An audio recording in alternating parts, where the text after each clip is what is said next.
Joe Bidenopoulos has journeyed all the way to Kiev, Ukraine, on the front lines to rally the troops against Vlad Dracula Putin.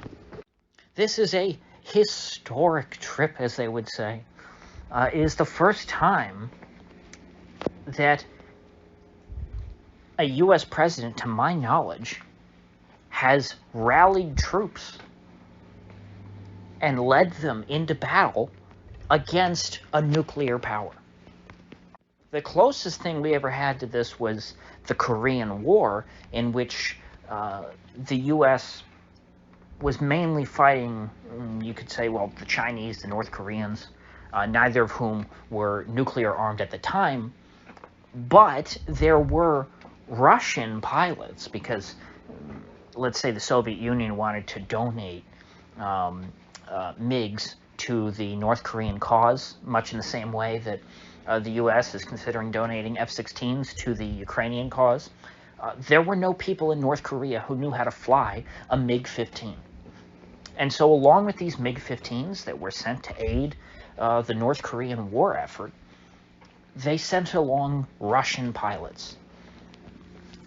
And so in the Korean War, you did have Russians and Americans battling it out in the skies, although there was a sort of gentleman's agreement that they pretended not to notice that these pilots were Russian. And so when a Russian pilot was shot down in the Korean War, it did not lead to nuclear annihilation.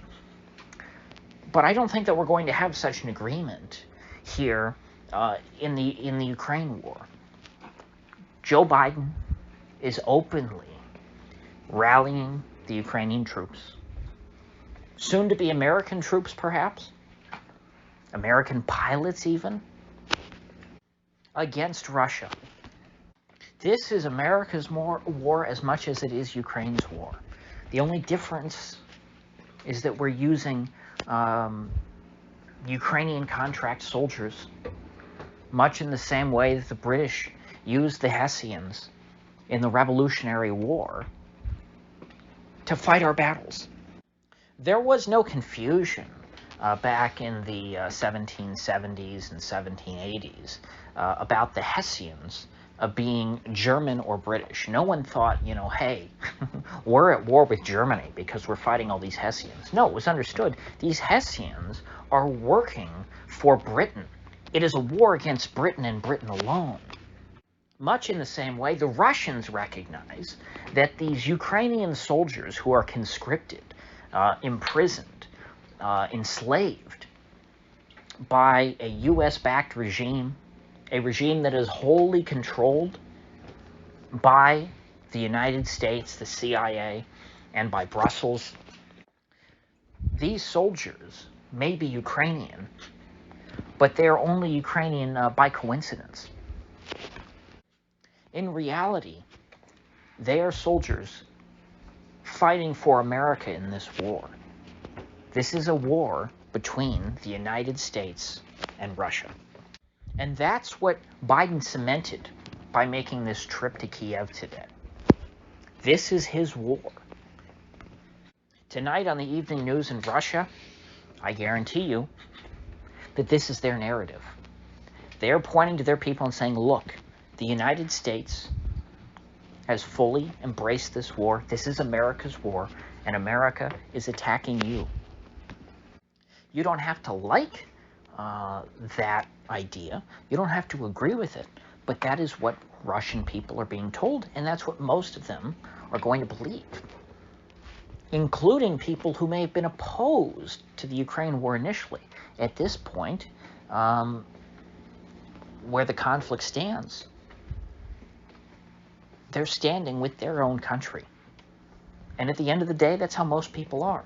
That's why you see people who are so angry at the Rage Against the War Machine rally. They hate those people. They think that the people at that rally are traitors to America. And American troops aren't even fighting in Ukraine. Think about the pressure on Russian people when you consider that there actually are Russian men, sons, husbands, fighting and dying in Ukraine. Hell, we had people in this country who were still all about supporting the troops in Afghanistan 20 years after the initial invasion. We're only 1 year into Russia's war in Ukraine. Can you imagine the rage if Vladimir Putin had journeyed to Afghanistan to rally the Taliban?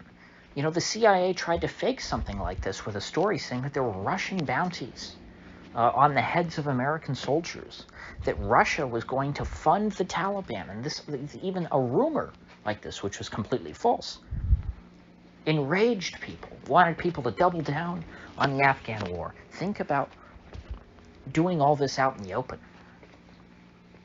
how that makes people in Russia feel. And I'm not saying you have to care about their feelings, but you have to acknowledge them. You have to acknowledge that the way in which the U.S. has not only virtue signaled, but gone to the mat financially for Ukraine, for this particular regime in Ukraine, this has only hardened Russia's resolve.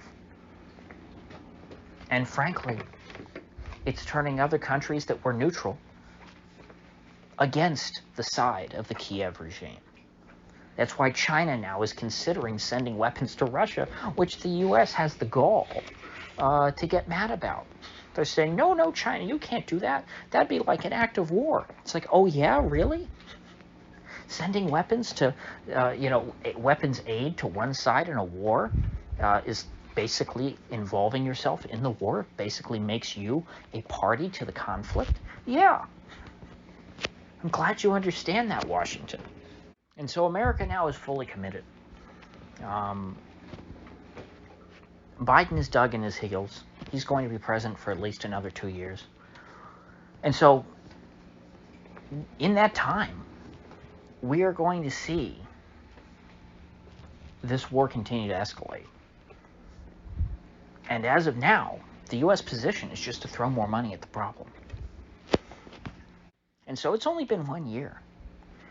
How much do you think the U.S. will be invested in this in another 2 years? That is the minimum amount of time before we could see a different president take over who's against the war. The world could be over by then. Nuclear war could break out within this year. The choice has always been clear. I've been saying this since before the war got started. Either, if Russia, wants Ukraine, because again, I was wrong in that I didn't think that Russia would actually invade Ukraine, but once they had, either you let Russia have Ukraine, or you risk destroying the entire planet. Now, is that really worth the chance? People say, oh, well, Russia, they wouldn't dare. They'd never blow up the world. Okay, you can bet that all you want. You can march your troops into Moscow and bet that Putin will just surrender. You might be right. Putin might be a total pussy. Putin might not ever touch the button. Gorbachev, we heard, he would never do it. Same thing with Reagan. Under no circumstances would they launch the bomb. So they said in the drills, in the simulations. Maybe Putin's different, maybe he's not. But frankly, I don't want to find out. I never want to find out. So with that said, I will see you folks back here tomorrow.